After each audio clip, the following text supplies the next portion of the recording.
बच्चों, हमें दिया है 7 सेंटीमीटर भुजा वाले एक घनाकार ब्लॉक के ऊपर एक अर्धगोला अध्यारोपित है। यानी कि बच्चों हमारे पास यहाँ पर एक घन है,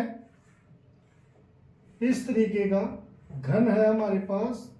घन का मतलब जिसकी लंबाई चौड़ाई ऊंचाई तीनों ही बराबर हो, और वो हमें दे रखी है बच्चों यहाँ पर 7 सेंटीमीटर, यानी कि 7 सेंटीमीटर चौड़ाई, 7 सेंटीमीटर लंबाई, 7 सेंटीमीटर ऊंचाई। इसके ऊपर एक अर्धगोला अध्यारोपित है, और अर्धगोले का अधिकतम व्यास क्या हो सकता है? बच्चों अर्धगोला कैसा होगा हमारा, यहाँ पर ये ऐसे वृत्त बना होगा और उसके ऊपर एक गोला ऐसे है।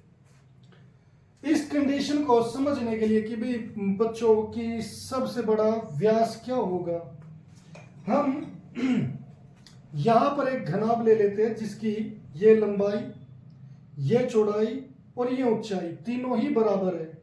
लंबाई, चौड़ाई, ऊंचाई तीनों बराबर है। ये घनाभ टाइप का है। अब बच्चों इस घनाभ टाइप के घन टाइप का ये घन है हमारा, इसके ऊपर हमें एक अर्धगोला अध्यारोपित करना है। मैं यहाँ पर एक अर्धगोला इसके ऊपर अध्यारोपित कर देता हूं, यानी कि एक अर्धगोला इसके ऊपर मैंने ऐसे रख दिया, आप देख सकते हो। मगर क्या मैं इससे बड़ा भी अर्धगोला रख सकता हूं? क्योंकि उसने कहा अर्धगोले का अधिकतम व्यास क्या हो सकता है। व्यास तो बच्चों यहां से यहां तक का होगा। क्या मैं इससे बड़ा अर्धगोला रख सकता हूं? मैं इससे बड़ा अर्धगोला रख सकता हूं, क्योंकि अगर मैं इसे इधर ले आऊं तो इतना सारा स्पेस बच गया ये, तो इसका मतलब मैं इससे बड़ा अर्धगोला रख सकता हूं। मान लो मैं यहां पर यह अर्धगोला रख दूं। अब यहां पर आप देख सकते हो, यहां पर किसी भी साइड से कोई जगह नहीं बची, ये यहां से यहां।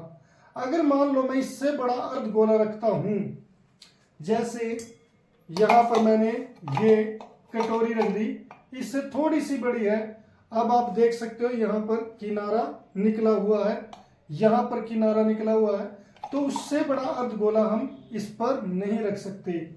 यानी कि यहां पर वो अर्धगोला होगा जो इस साइड से, यानी कि इसके जो किनारे हैं, इन किनारों को टच करे, यहां पर भी, यहां पर भी, यहां पर भी, यहां पर भी। तो आप ऐसा देख पाओगे उस चीज को, और ये ऐसा दिखेगा।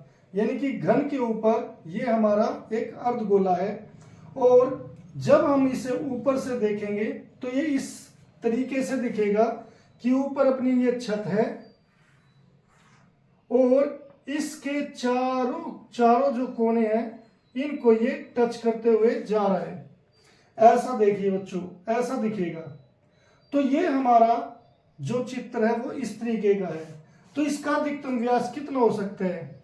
इसका अधिकतम व्यास वो होगा जो इसकी यहां से लेकर यहां तक, या यहां से यहां तक इसकी जो लंबाई होगी।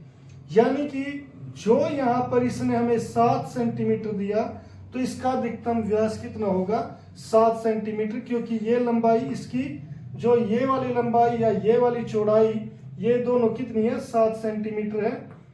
इसीलिए इसका जो अधिकतम व्यास होगा तो वो कितना होगा? 7 सेंटीमीटर होगा। बच्चों यहां पर हल में हम लिखेंगे पहले कि अर्धगोले का अधिकतम व्यास, अर्धगोले का अधिकतम व्यास वो कितना होगा बच्चों? ये होगा हमारा 7 सेंटीमीटर। अब इसने कहा इस प्रकार बने ठोस का पृष्ठीय क्षेत्रफल ज्ञात कीजिए। यानी कि बच्चों हमें पूरा, यानी कि संपूर्ण वक्र, वो संपूर्ण पृष्ठीय क्षेत्रफल ज्ञात करना है। अब बच्चों यहाँ पर आप इसे देख सकते हो, इसमें हमें क्या ज्ञात करना होगा? इन किनारों को भूल जाओ थोड़ी देर के लिए, इसे ये मानो कि यहां तक ही है ये। अगर बच्चों मैं इसको पेंट करना चाहूं, इस बॉक्स को, तो मैं कहां पेंट कर सकता हूं? देखिए ये फेस हो गया, ये फेस हमारा आयताकार दिखता है, तो इसकी लंबाई, ये जो ऊंचाई गुणा लंबाई, यानी कि इसका हम एरिया निकाल लेंगे, 1 है, जिसमें ये भी ए है और ये भी ए है, तो इसका एरिया क्या हो जाएगा, क्षेत्रफल ए स्क्वायर। फिर हम इसके दूसरे फेस को देखते हैं, ये भी ए है, ये भी ए है, तो ये भी क्या हो जाएगा, ए स्क्वायर। फिर तीसरा फेस भी क्या हो जाएगा, ए स्क्वायर, और चौथा भी क्या हो जाएगा, ए स्क्वायर। तो बच्चों आप यहाँ पर इन चारों साइड पर यानी कि चारों दीवारों पर पेंट कर सकते हो। इस साइड यानी कि क्योंकि ये एक ब्लॉक है छोटा सा, अगर मान लो यहाँ पर कोई बिल्डिंग होती तो बिल्डिंग वो ऐसे होती, हम इस फ्लोर पर पेंट नहीं कर सकते थे, मगर ये एक ब्लॉक है तो मैं इस साइड भी अब इस पर पेंट कर सकता हूँ। और इसकी भी एरिया, इसका भी एरिया क्या होगा, ए गुणा ए। तो यहाँ पर 5 एरिया ऐसे आ गए ए स्क्वायर के। मगर जो छठा है बच्चों वो तो ऐसा दिख रहा है, मैं कहां पर पेंट कर सकता हूं, इस अर्धगोले के वक्र यानी कि ऊपरली साइड, अर्धगोले के केवल ऊपर ऊपर, यानी कि ये क्या होता है, वक्र पृष्ठीय क्षेत्रफल। तो अभी हम देखते हैं पहले बच्चों कि इसके लिए पहले मैं यहाँ पर कुछ थोड़ी सी इंफॉर्मेशन लिख लेते हैं, फिर हम उस चीज को करेंगे। यहाँ पर बच्चों ब्लॉक यानी कि घन की भुजा, घन की भुजा जो ए होती है बच्चों वो कितनी दी है, 7 सेंटीमीटर। अब बच्चों क्योंकि अर्धगोले का व्यास 7 सेंटीमीटर है तो इसीलिए अर्धगोले की त्रिज्या जो हमें चाहिए होगी वो कितनी होगी, वो होगी r इक्वल टू 7/2 सेंटीमीटर। अब बच्चों मैं लिखूंगा ब्लॉक का पृष्ठीय क्षेत्रफल, पृष्ठीय क्षेत्रफल।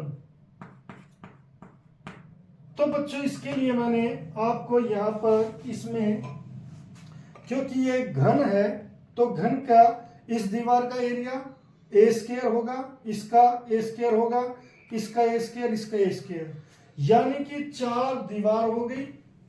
यानी कि 4 दीवार होती है उसे कहते हैं बच्चों वक्र पृष्ठीय क्षेत्रफल।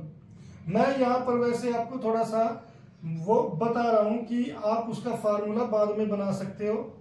यहाँ पर 4 दीवारों का हो गया, 4 दीवारें प्लस बच्चों यहाँ पर फर्श का क्षेत्रफल हो गया, फर्श का, फिर प्लस बच्चों अब यहां पर क्या है हमारा अर्धगोला, तो अर्धगोले का वक्र पृष्ठीय, अर्धगोले का वक्र पृष्ठीय क्षेत्रफल